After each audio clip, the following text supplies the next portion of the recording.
آپ کو گھر کا امیر بنایا گیا، حاکم بنایا گیا، نان و نفقہ پورا کرنا. سب سے پہلے تو یہ بات اون کی جائے کہ اپنے بچوں کی فیسیں، ان کے ضروری اخراجات، ان کی ضروریات کو میں نے ہی پورا کرنا ہے. جب آپ اپنے آپ کو اس لیے تیار کر لیں گے کہ میں ہی اس کا مسئلہ حل کروں گا، تو آپ ذہنی طور پر مطمئن ہو جائیں گے اس کے علاوہ دوسری آپشن نہیں ہے. اور جب آپ یہ فیصلہ کر چکے کہ میں نے ہی مسائل حل کرنے، تو پھر اس کے لیے کوشش کی جائے گی، پھر اس کے لیے محنت کو بڑھایا جائے گا. اس کے لیے آپ کو تگ و تاز کو بڑھانا ہوگا، اور محنت کے اندر ہی عظمت رکھی گئی ہے. اگر مسائل بڑھ گئے ہیں تو کوئی مسئلہ نہیں، میں محنت بڑھا دوں گا، لیکن کوئی شارٹ کٹ یا کوئی ایسا رستہ کہ اوپر سے کچھ گرے گا، ایسا نہیں ہوگا. آقا کریم علیہ السلام کے پاس ایک شخص آیا، ذرا غور کیجئے کہ ان کے حالات کیسے تھے. آقا عرض کی کہ حضور گھر میں بڑی غربت ہے، مفلسی ہے، اور حالت یہ ہے کہ اب ہمارے پاس کوئی چیز نہیں ہے، صرف ایک کمبل ہے جو ہم آدھا نیچے بچھاتے ہیں اور آدھا اوپر لے کے سو جاتے ہیں، اور ایک پیالہ ہے جس کے اندر پانی پیتے ہیں. اس کے علاوہ گھر میں تیسری شے کوئی نہیں ہے. اب مجلس میں ابو بکر و عمر، عثمان و علی رضی اللہ تعالیٰ عنہم جیسے جلیل القدر صحابی بیٹھے ہیں. مجھے بتائیں آقا کریم علیہ السلام صرف اگر حضرت عثمان غنی رضی اللہ تعالیٰ عنہ کی طرف دیکھتے تو کیا آنے والے ایک جو ہے وہ مفلس شخص کا معاملہ حل نہیں ہو سکتا تھا؟ ایسا ہوا ہے آقا کریم علیہ السلام کی مجلس میں؟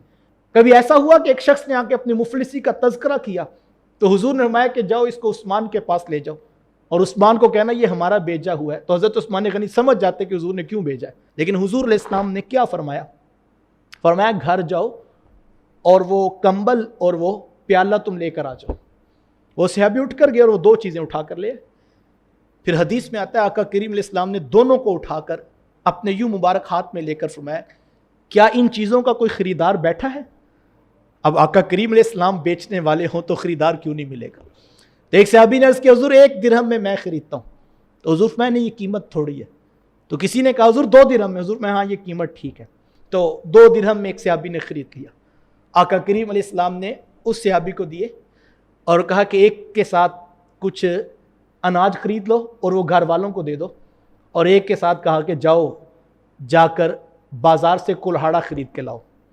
اور وہ گئے اور لے کر آئے، اور حضور علیہ السلام نے خود اپنے دستے برکت سے اس کو فٹ کیا اور صحابی کے ہاتھ میں کلہاڑا پکڑاتے ہوئے کہا کہ اب تم جنگل میں چلے جاؤ اور 15 دن میں تمہیں مدینے میں نہ دیکھوں. 15 دن تم نے خوب محنت کرنی ہے اور لکڑیاں کاٹ کاٹ کے تم نے لا کے بازار میں فروخت کرنی ہے، اور 15 دن کے بعد ہماری ملاقات ہوگی. اب وظیفہ بتا دیا. دیکھو مجھے آقا کریم علیہ السلام کی حدیث ملتی ہے کہ حضور علیہ السلام نے فرمایا کہ جب کسی شخص کے ہاں غربت آ جائے تو اس کو چاہیے کہ وہ سورۃ الواقعہ کی تلاوت کرے، اس کا قرض اللہ دور کر دے گا، غربت مفلسی دور ہو جائے. وظیفہ یہ بھی موجود ہے، لیکن آنے والے کو کبھی یہ وظیفہ پڑھنے کا بتایا جاتا ہے اور کبھی اس کو محنت کا عملاً درس دیا جاتا ہے.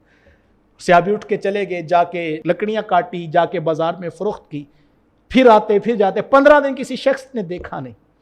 اللہ اکبر.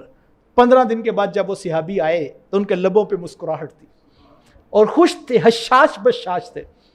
تو آ کر عرض کی کہ حضور اللہ نے بڑا کرم کیا ہے، اب میں گھر والوں کا بھی جو ہے وہ کفیل خود ہوں، ان کی ذمہ داریاں بھی نبھاتا ہوں، اور حضور آپ کی دعاؤں سے، آپ کے بتائے ہوئے عمل سے اب میں اوروں کا بھی مددگار بن گیا ہوں.